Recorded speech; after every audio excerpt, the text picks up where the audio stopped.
Hey guys, this is Tia from Nail Dip Studio. Welcome to my channel. If this is your first time here, welcome. And if you're returning, welcome back. So I have an exciting video today. We're going to be talking about and addressing flooding. And right here, I'm showing you, I purposely did my nails like this. I flooded my nails not only with the gel polish, but as well with the dip powder. And I'm going to show you some tips and tricks on how to avoid these types of mistakes. The first thing I would say can aid in your ability to correct flooding is making sure you have the proper cuticle prep and nail prep as a whole. Currently, right now, I'm using the nail pusher available on the website. And in the back of it, it's a dual-ended pusher. And what I like about it is that the pink component that I'm using here is it's like a mini pumice stone. And what that does is it helps to lift and to remove any dead skin. And it also helps the sort of separation process so that we can remove that cuticle layer and really have a smooth, seamless look. This is also, I would say, probably one of the most underrated steps, but it is very important just to make sure that your nails are properly prepped ahead of time. When you are doing and pushing back your cuticles, and see, I have a couple of hangnails there. One of the things you want to make sure that you're doing is you want to be very gentle. You don't want to be too abrasive, and you really want to take your time here. Usually, cuticle nail prep ahead of the dip application. In many cases, it can take up to 30 minutes to do so, especially if you're doing it correctly. So I don't want you guys to think that this is a race. It's not a race. It is really more so of creating a steady pace, a pace where you feel comfortable enough to actually, do the necessary cuticle prep and cleanup. And once you've pushed everything back, I then go in with my flame bit, and I like to use that counterclockwise to assist with removing any protein and to also aid in creating like the little flap. When you create that little flap, and you'll start to see it start to form. Once I start to create that flap, that's going to be the additional skin that I'm going to be trimming off. And that's the skin that sort of gives you that professional look when they trim it all nice and perfect. Well, using a flame bit like this allows the skin to basically push backwards or outwardly. And the reason that's important is because that's all of the dead tissue that you can actually trim. It's not living tissue, it's actually dead. So by pushing this back with your flame bit, this gives you a clear line of sight of where you're going to be trimming, where you're going to be cutting, and you should be doing this on a, I would say, no higher than a 2 setting on your e-file. You don't want to go too high with this. And see how I'm actually just pushing that back, and I'm allowing the bit to do the work for me. I'm not going in, I'm not being overly aggressive. And my flame bit doesn't have a sharp point. That the end of my flame bit is actually flattened. What you want to make sure that you're doing is that you're not digging in or pointing it too far down your bit, that is. You want to keep it flush to the nail plate and allow the bit to do the work, what it's intended to do, which is to separate the skin, remove any dead skin, remove any dead protein that's there, and to help flip that skin back to create that flap. Once that flap has been created, that's the area that we will be cutting.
Now that that's all done, another thing that I like to do is I never put my bits back into my container, especially if I'm, using them and I haven't completed the next hand. I like to place them on a clean paper towel so that I can grab them easily. Now, again, going counterclockwise, we're going to be trimming. But before you do any of that trim, make sure you have a little brush or something on the side that will allow you to remove the dust, because again, you need to see what you're trimming. And that's a big mistake that a lot of people do. They don't necessarily dust that off. Now, if you are a little bit more seasoned in what you're doing in terms of your nails, then yes, you can go ahead and cut without necessarily dusting off the powder. However, as a precaution, I always like to have a little brush on the side so I can dust all of that, you know, residue off so I can really see what I'm about to trim. The other piece is when you're grabbing your nippers, make sure your nippers are sharp. You want your nippers to be sharp enough to where you can actually do your trim without having to make so many, I would say, stops in between. You don't want, if your nippers are not sharp, what will then happen is that you will start to create these little breaks in the skin. The trimming won't be as seamless and it will be a little splotchy. And as a result of that, you won't have that uniformed you. You'll have more of like a jagged or like a frayed edge. And that's not what you're going for there. That will lead to, and it can lead to hangnails. It can lead to just uneven, untrimmed skin. It can sort of create this sort of texture on your around your cuticle area that you're not going for. So one of the things that I like to do, especially if you are a newbie, I like to cut twice. Here's what I mean by that. I will do my initial cut because I don't know necessarily how far I can go down. You're a newbie, you're a beginner. Totally get it. And you don't want to go in too deep because you can cut yourself. So what I like to do is I like to go in and I like to trim going counterclockwise. This is the best. I don't hear a lot of people telling you guys how to do it, especially if you're trying to do that. And I'm using air quotes, the Russian manicured look. If you're trying to do that sort of unified cuticle smile line, you really want to make sure that your nippers are sharp and that you cut in such or trim in such a way that it meets your comfort level. And if you need to go back in, as you can see, I'm going back in for my second cut just to get closer to the live skin as much as possible so that I have that more professional look. I cut twice in many cases. Some cases, if I'm just doing it for the sake of myself, I can get it all off in one swoop. But if you are a newbie, you can actually do this 2 times. Trim off a little bit, look at your work, maybe go back and do a little bit more trimming if you need to. And now you can sort of see the difference. See how uniform the other nails look versus the untrimmed hand. And as you see here with my pointer finger here, I have a hangnail and I got that from packing orders. Thank you so much for all the orders and support. But I'm just going in and I'm trimming that down. And again, I like to go counterclockwise. I start on the opposite side, and then when I get to the other end, I start from the base and work my way back around. And that, for me, gives me the most seamless look that I can get using my nippers. Now, I don't necessarily use the scissors. It's not that I don't have trimmers or scissors here to actually trim my cuticles with, but preference for me, I like the nippers. I like the way that the nippers feel in my hand. I especially like a nipper with a rubber grip. I find that because we use a lot of products that have either a water base or an oil base to them, sometimes having nippers that do not have the rubber assistance on the ends, it can sometimes cause your instruments to slip out of your hand.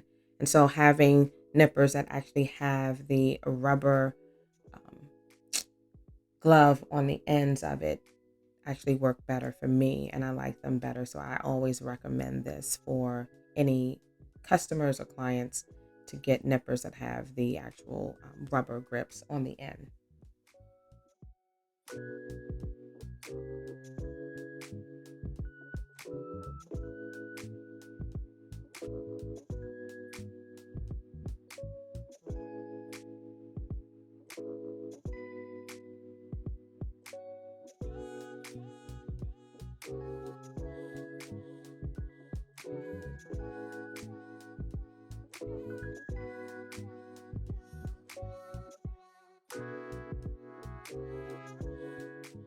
Now that that's all done and we've done all of our trimming, we're going to go in and utilize the flat barrel ultra fine nail bit. I use this for smoothing. I also use this for buffing. It is very, very necessary, especially if you're working on your natural nail. My natural nails aren't that thick, but they're also not that thin. And so to maximize the integrity of my nail without damaging it, I like to use ultra fine nail bits on my natural nail. I just feel like it doesn't cause the damage that some of the nail bits that are a little bit more coarser they can cause.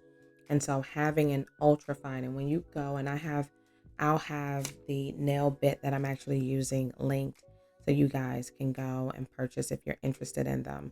But again, this is just a nice little catch-all bit in my opinion.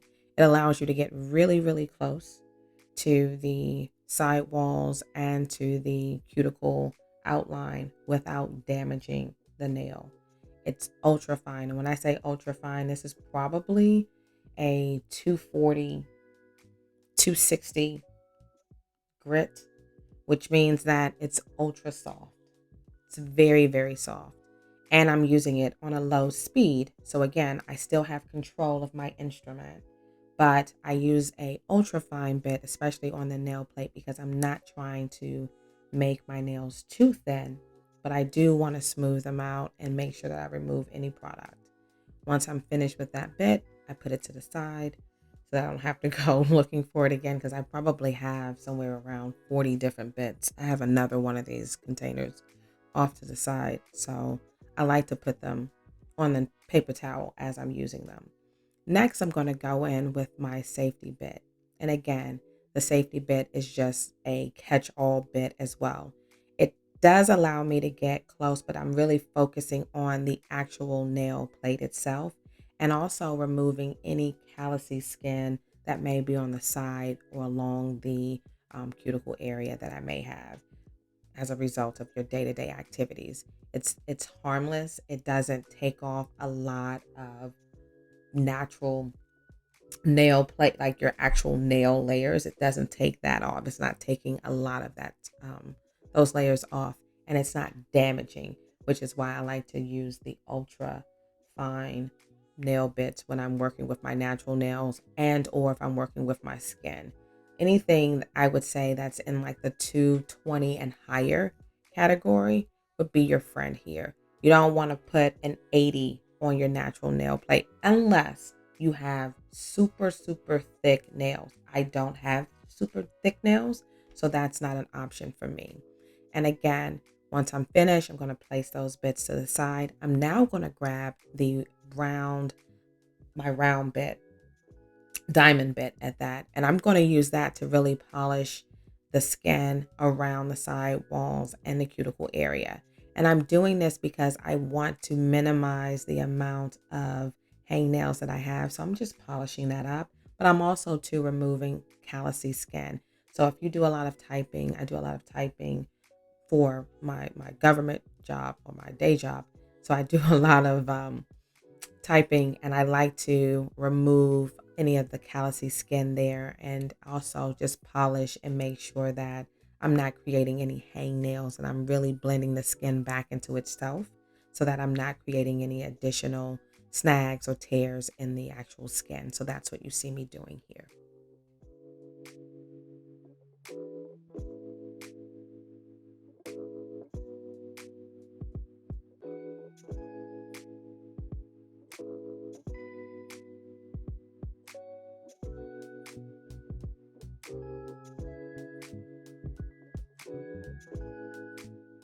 Now that we've done with our sanding, I'm going to grab my nail clipper and I'm going to start clipping my nails down. Now, one of the things I like to do, especially when I like barely there nails. That's me.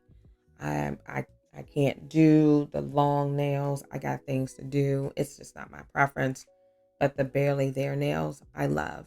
So when I am shaping my barely there nails, I am, in many cases, I am using the 180 side of the nail file. And you can tell the difference between the 180 side and the 100 side. The way that you can tell the difference is through the texture.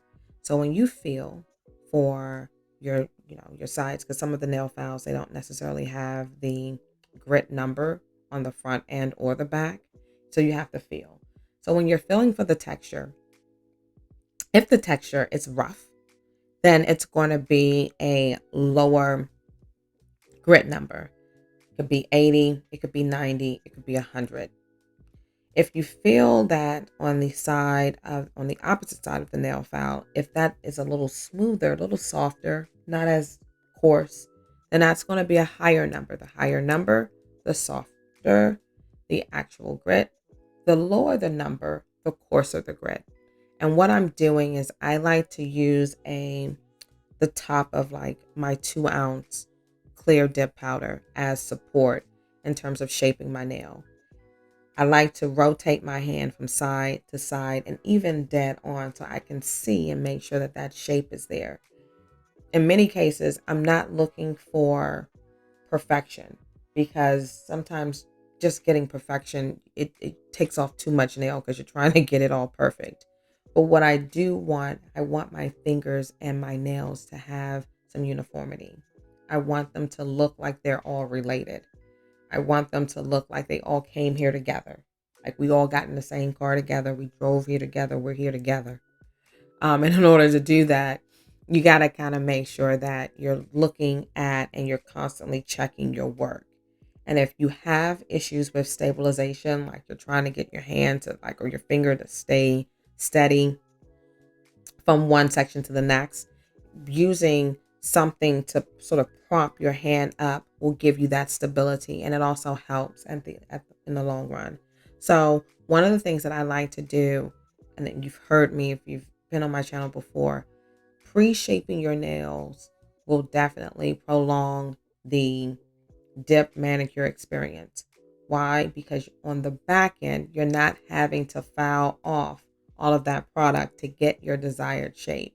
You're actually starting with your desired shape ahead of the dip manicure. So when you apply your product and now you're heading into the shaping and buffing phase, you don't have to do a lot of shaping and buffing. So that means the integrity, the layers that you've just added on for strength and integrity, they're still intact. So you want to make sure that you're doing that. And always, always, as you are using your products or using products for different things, dust your products off. Make sure you're removing any additional debris so that, you don't have dust flying around everywhere. Also, before I get up and I move on, I like to do a once over. So I'm going to grab a lint-free wipe with some alcohol, wipe everything down, and make sure that I like my manicure. Now I'm going to go off camera and do the right hand, and I'll be right back so that we can jump into the tutorial. Okay, so off camera, I did the right hand, as you can see. And what we're going to do here now is we're going to grab a lint-free wipe, some alcohol, and we're going to wipe down our fingers just so that we have a clean surface to start with. Very important to do so. We're going to apply step number one. Step number one is the bond, and it's important that you have the bond so that that actually dehydrates your nail and it removes any natural oils and or oils that may have, I would say, settled on your nail plate when you applied any product. And as you can see, I dipped my right hand, so that meant that I had to apply some sunscreen in order to stick my hand into the UV lamp. And so as a result of that, I just really want to make sure that I remove any and all product and that I'm applying enough of the primer to really help the product adhere to my natural nail plate. Once that is done, I am going to grab my step number two and my clear powder. And what we're going to do is we're going to try a little different method here. We're going to allow that instead of doing a half a dip layer, we're going to do a 3/4 dip layer. And we're going to move that just up a smidgen from where we normally would have started. And by doing so, it gives, in my opinion, a better transition. It doesn't give you that molehill in the center, but it gives you a nice takeoff, a nice rounded effect without it being too dramatic. If you don't want that sort of high dramatic look on your nail, like almost like a bad speed bump, you kind of want to do this approach. So what I'm going to do is go 3/4 of the way. We're going to avoid the side walls, and we're always sweeping that free edge. That free edge is going to be, it's very important that you sweep that free edge because that creates the bond. It creates the grip. The other layers will settle around that, and you want that, especially if you experience curling at the free edge layer, at the free edge area, rather, not layer, free edge area. If you're experiencing any of the curling, meaning your natural nail is separating from the dip product, it's because you don't have enough, I would say, grip. You haven't created that. It's almost like, think of it like when you go and you put your phone your iPhone into a case and it creates that little grip around it. You want to have that barrier around the free edge and the side walls. And if you're not sweeping the free edge with the liquid and dipping your nails into the powder and creating that bond, if you will, then you're going to experience the curling and the separation. So one of the areas or ways that I like to do is I'm an advocate for sweeping. Every time we dip our nails into that dip powder, I have to sweep that free edge. I have to sweep the sides. And, ooh, right there, you see on the side, and I started to cut this out, but you see how I have a little sticky note right there? What I do, and I don't think I've ever shared this before, but one of the things that I like to do is I keep a little sticky pad on the side, and then I write the layers that I need, and I do it one and one. So I have two. So I have one for the right hand, one for the left hand on the same sticky note. And then as I'm doing my layers, so I'm not trying to remember, okay, how many layers did I do? Did I do 4 layers? Did I do 5? Did I do 6? Did I do 3? I'm not trying to remember that. I write my layers down, especially anything that's over 3. If you're doing more than 3 layers, get a sticky note, write your layers down. And before I start my actual dip layer, I scratch off the next layer so that I'm always ahead. So I'm never like, oh, did I do 2 or am I at step 3? Once I'm finished with the last layer and I'm about to start my next layer, I go ahead and I scratch it off so that it helps me keep track of my layers.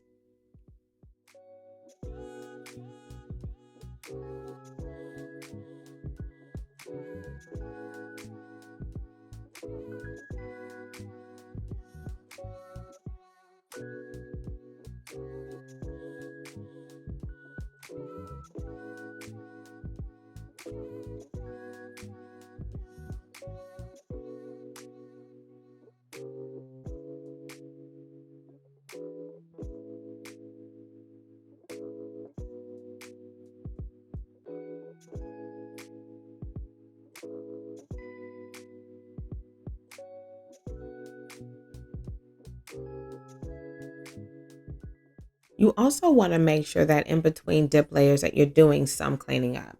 That's also important too. You want to make sure that you're getting anything that's underneath from the free edge, because again, I have barely there nails. So you're going to get product on your skin. It's hard to avoid because your nails are so short. So in the process of me doing my dip layers, as you can see, I'm just scratching them. I'm just, cleaning that up. And then as you just saw there, before I started my dip layer, I went ahead and just scratched off the next one so that now I know I am at 2.5 layers, and I proceed like that. See how I'm sweeping that free edge? Now, dip, apply your thin layer of your base coat, stick your finger into the powder at an angle. And as you can see there, I purposely flooded my side walls. See how I'm taking the back end of that cuticle pusher and I'm using the thin area and I'm scraping off the extra. If I don't need it, I'm gonna scrape it off. If I can pat it back into itself and let it absorb into itself, I will do so. Again, sweeping those free edges, dipping the finger in. You don't want to move your finger around in the powder. Why? It creates ripples. It's going to create a ripple. If it creates a ripple, you got to pat that in so that it removes itself. And see how I'm using the back end of that cuticle pusher to push the product that's overflowing back into itself. You want to do that. Again, using the brush, not using a lot of product, wiping off any extra product that we don't need. Sweeping that free edge to include the sides. I'm getting the corners of the nails as well because I don't want that curling. Sticking my finger into the powder, pulling my nail out. Once that is happening, you can see that there is no flooding right there. That's just extra powder that's sitting there, but it's not actually on my skin. And you'll see in a later clip as I dust that off what it looks like. But again, sticking your finger in, not moving that finger around, pulling that finger out, making sure that there's a little bit of product right there. See how I'm grabbing that, push it back into itself, move on to the next nail.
Right now, saw me just do it. I scratched off my next layer. So now let's go in following those same steps. Again, applying a thin layer of the base coat. And this shade here happens to be Cream and Sugar. So another thing that I would say, this is a gorgeous shade. It's not really, it's not a white. It is really more of like a cream / ivory, a hint of tan, sand, as you can see from the lid piece there. And it's a beautiful shade. But I'm purposely, in this particular tutorial, flooding my nails and the sidewalls, and I'm showing you what I would do to repair that. Anytime the product is still wet, that's your best opportunity to fix. You don't want to fix it while it's dry. Yes, you can, and I'll show you. But if I can, while it's still moldable, pinch it back, tap it back, or completely scrape it off, that's what I'm going to do. And that's all you see me doing here, is just making sure that I'm cleaning up those mistakes before they start to harden and settle. Now, once they harden and settle, can you fix it? Yeah, we're going to fix it through filing and buffing and shaping. But again, as much as I can do while it's still moldable, bendable, pliable, I'm going to do so while it's still wet. Using the back end, you can use a cuticle pusher. You can use your wood sticks. You can use the back end of a micro Q-tip. You could use a paper towel if you have one, or a lint-free wipe, and use your thumb and fold it into like a sharp crease and use that to like clean up any mistakes that you have. There are countless ways to clean it up, but you just want to make sure that you're cleaning it up. And also too, as you get closer to the cuticle area, you want to make sure that your the base coat on the actual bristles, that is not heavy. You should not have a teardrop of liquid on your bristle. You should not. It's too much. It's too much product. And that's what's causing the ripples. That's what's causing the flooding, because that product is sitting on that nail. Once you push your finger into that powder is going to, the weight of the powder and the force of your nail is going to shift where that liquid was placed. It's either going to create a ripple or it's going to create an overflow. That overflow could be on the side walls, it could be on the cuticle, it could be both places. So by having a very, very dry brush, this will help avoid the flooding. Once everything is done, once you're satisfied with all your layers, and as you can see, I'm marking those off. Once you do all of your layers, you go in and you seal everything with a clear powder. If you are someone who has more than one dip powder shade, you need the 2-ounce dip powder clear. It will definitely help you out. Now, what am I doing? I just showed you right there, using a paper towel, how I wiped off that extra. I saw it. I knew I did it, but let me show you how to wipe that off. And it's very simple. It doesn't destroy the integrity of, and again, you're going for the salon look. Well, if you're going for the salon look, your nail tech is sitting there with all of those corrective tools to help make the end result very polished. And so you need to make sure that you have all of your equipment at your fingertips, because if you have to stop and get up and go downstairs to grab a paper towel to come back upstairs in that time that you've traveled, that product is probably settled and it's not as pliable as it was prior to getting up.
Now that we've dusted everything off, let's grab step number 3, and that is the bond.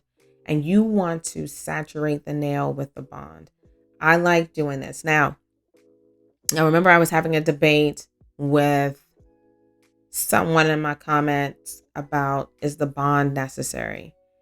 The bond is not necessary per se. You can actually still shape and file and do everything that you need to do with your dip powder manicure without having the bond.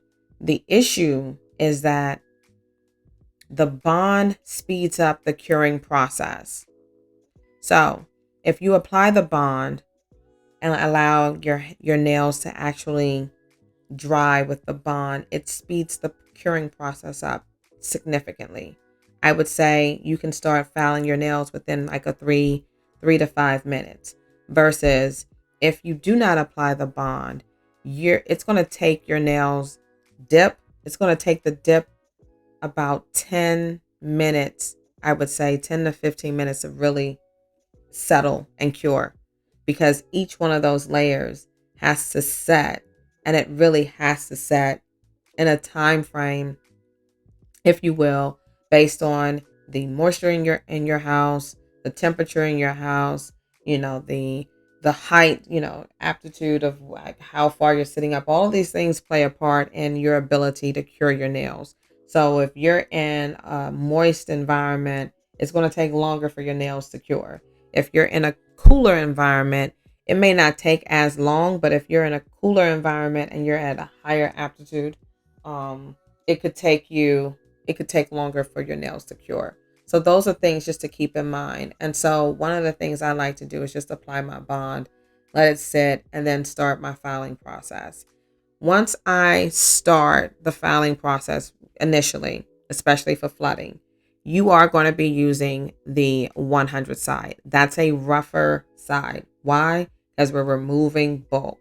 If you're removing bulk, I 100% agree with you. You should be using a 100 grit nail file to remove that bulk. 80, in my opinion, is too coarse. Now, if you were using dental acrylic, like that harder acrylic, then yeah, you would have to use something a little stronger to help really mold and shape the product itself. But because you're using dip and it's not as harsh or hard as like some of the traditional acrylics, using the 100 nail file is just fine.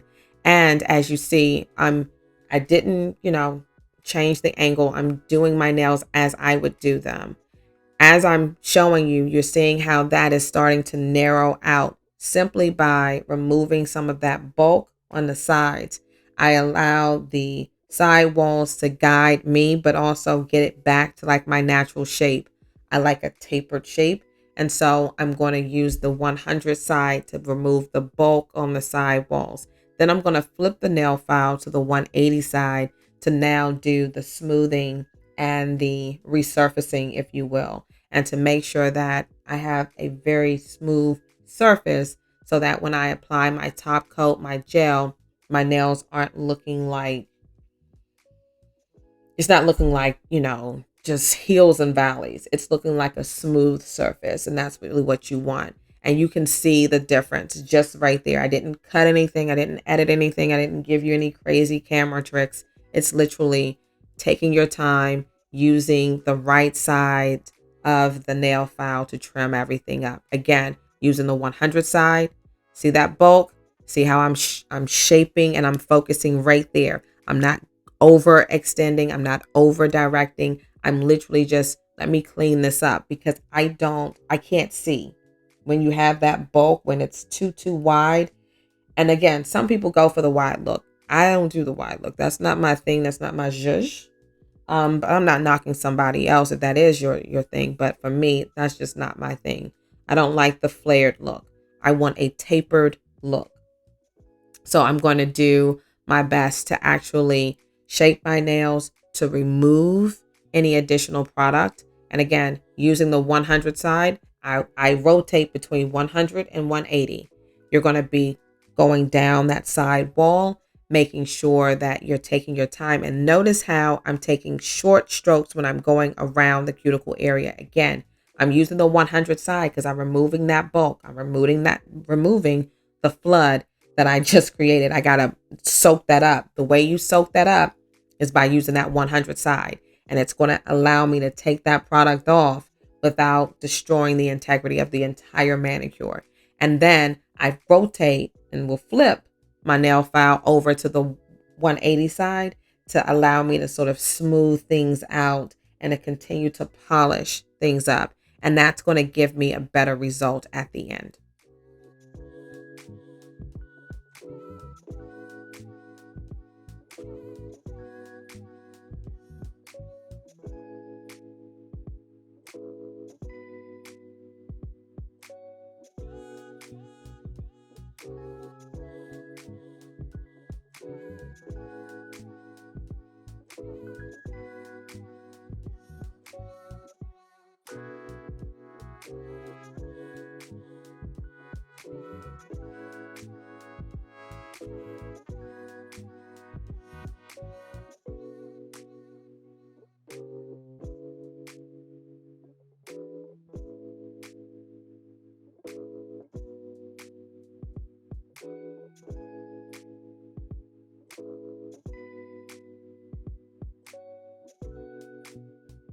Now you can sort of see I did 2 nails off, on camera, not off camera, on camera.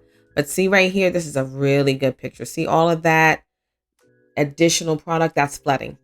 See all of that product back there that's kind of like not flush to the cuticle area, that's flooding. So we're going to take all of that off, all of it off. And again, even professionals make mistakes, but it's all about how do you correct it. And I throughout this tutorial, I knew I had the glove on, but I don't think I remembered that I had the glove on until it got to the point of me filing and it kept getting snagged and stuck on the actual glove. So I took the glove off. Again, using that 100 side. See those short strokes? Short. Why? Because we just trimmed our cuticle area. We don't have all of that extra skin, that protective layer there.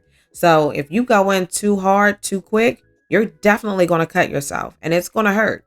And we still have additional products that we have to put on. So you want to go and you want to make sure that your strokes are short.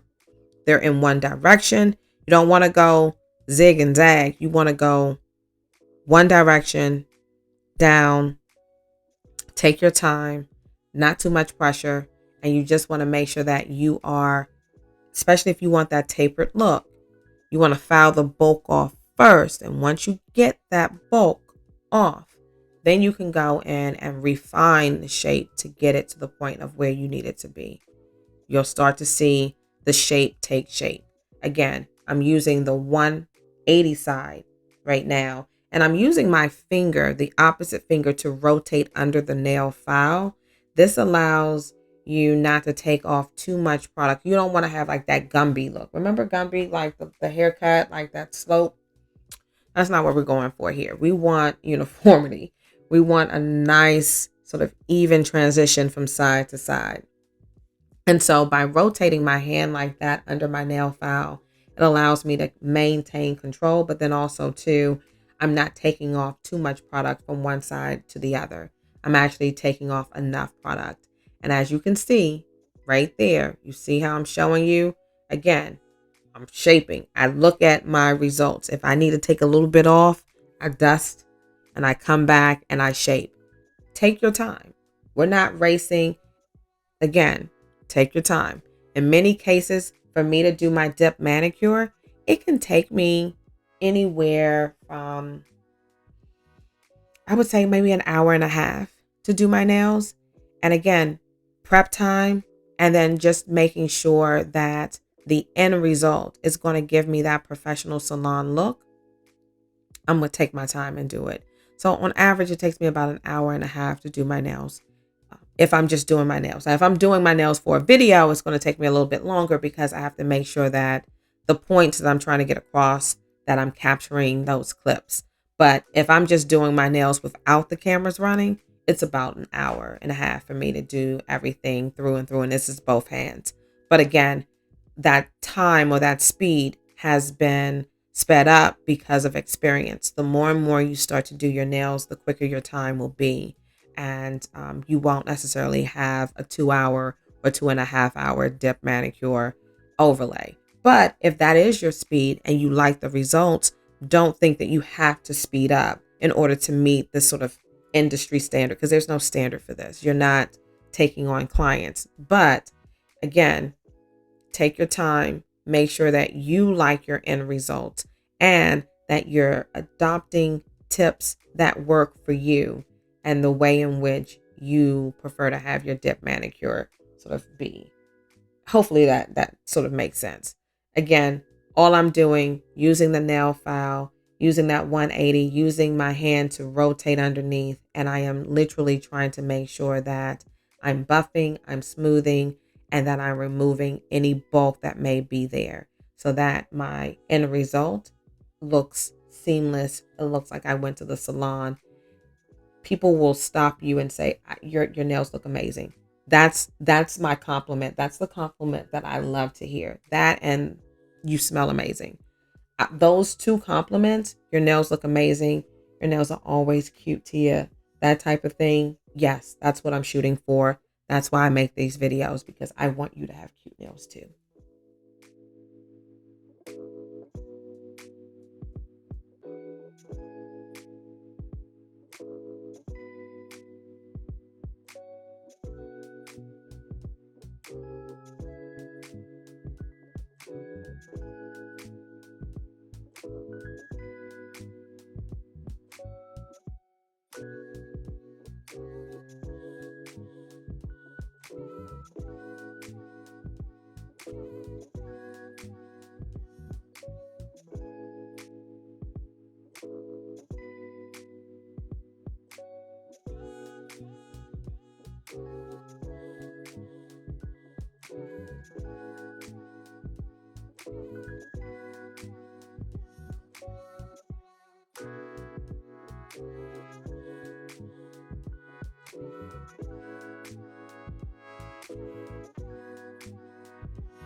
Now that we've filed everything, let's move into the buffing process.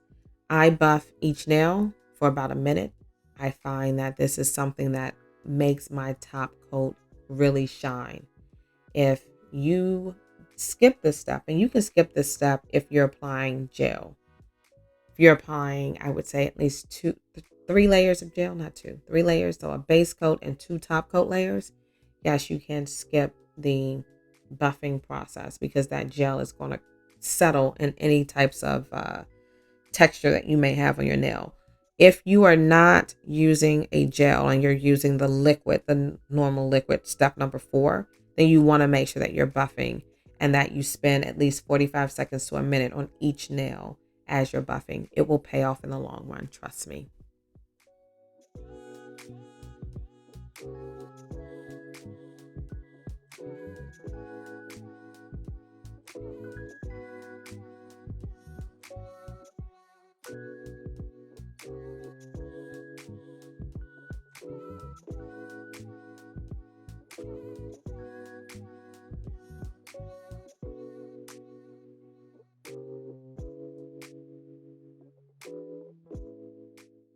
Now that we've finished our buffing, I want you to head over, wash your hands. When you return, I want you to clean your station down, wipe your station down, remove any debris, dust, so that we can now jump into the gel overlay. Now, I like the gel overlay, but as everybody has seen in the recent articles about gel polish and exposure to the UV lamp and some of the concerns that are there, I also wanted to make sure that I give you guys safety tips on just how to use additional gel products, but again, protecting yourself. And so if you're going to use the gel overlay, you always want to go in with some sunscreen to the exposed skin. You want to also wear a fingerless glove so that you are minimizing the skin exposure.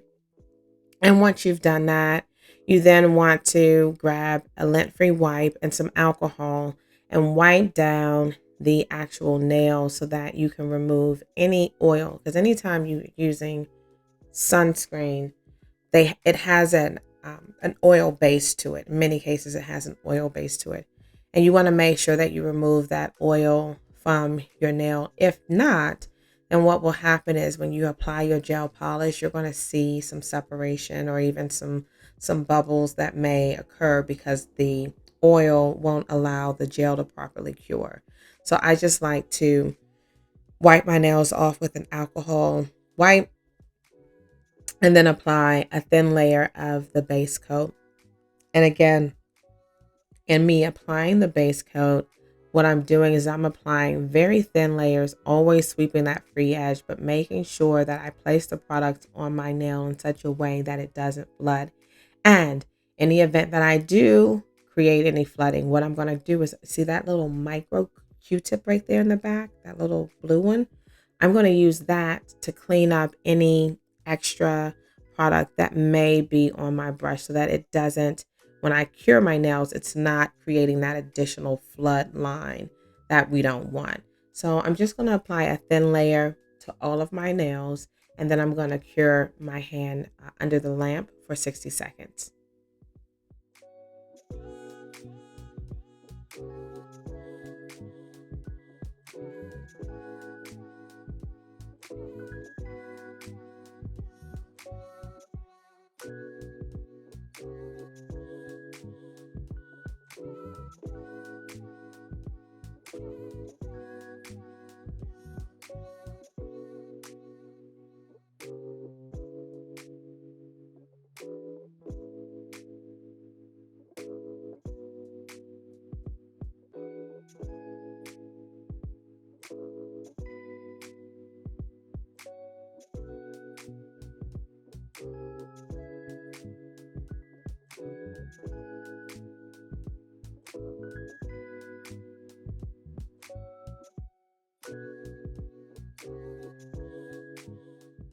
Now that we've cured our base coat, always tighten up your lids before you move on to the next step.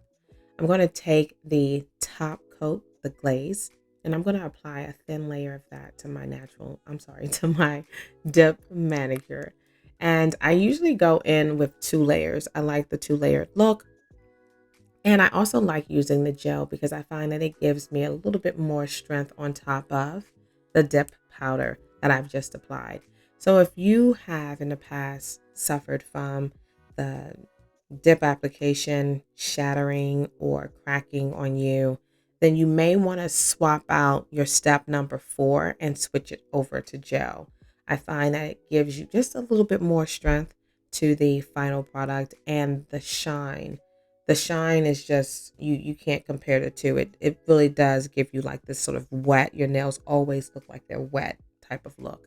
So I'm going to apply 2 layers of the top coat glaze gel polish, and I'm going to cure each layer for 60 seconds.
Now that that's all done, we're going to remove our gloves, and the gloves are available on the website naildipstudio.com. And right now I'm going in with my hand cream moisturizer, and I am really, as a part of like the final step, I like to really moisturize my hands. Our hands go through so much in the day-to-day just activities that we do. I really like to show my hands a little bit of love by giving them a little massage and making sure that I'm really incorporating that moisturizer into my skin. Hopefully you guys have learned something from this video, and until we meet again, keep dipping. I'm Tia. Any of the products that you see here, they could be found on my website, naildipstudio.com.